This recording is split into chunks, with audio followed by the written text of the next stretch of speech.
പെൺകുട്ടികൾക്ക് നേരത്തെ പീരീഡ് വരുമെന്ന് കരുതി ഡെയിലി മുട്ട കൊടുക്കാൻ മടി കാണിക്കുന്ന പേരൻസ് ഉണ്ട്. പിമ്പിൾസ് വരും, ചൂട് കൂടും, വെയിറ്റ് കൂടും, അല്ലെങ്കിൽ നേരത്തെ പ്യൂബർട്ടി വരും എന്നൊക്കെയാണ് ഇതിൻ്റെ പിന്നിൽ നോർമലി കേട്ടുവരുന്ന കാര്യങ്ങൾ. എന്നാൽ ഇതേ പേരൻസിന് ചോക്ലേറ്റ്സും ബിസ്ക്കറ്റ്സും ഐസ്ക്രീമും ബൂസ്റ്റ് ഹോർലിക്സ് തുടങ്ങിയവൊന്നും ഡെയിലി കൊടുക്കാൻ യാതൊരു മടിയില്ല.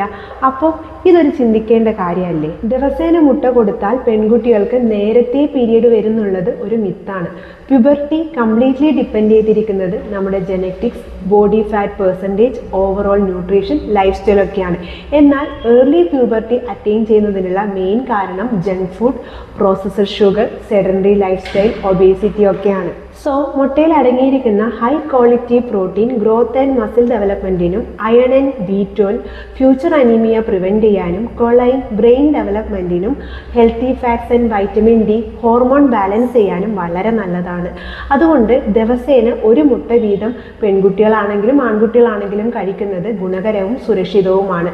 മുട്ട കൊണ്ട് ഒരിക്കലും പീരീഡ്സ് നേരത്തെ വരില്ല. ബോഡി ഫാറ്റ് ആണ് ഹോർമോണിനെ ട്രിഗർ ചെയ്യുന്നത്.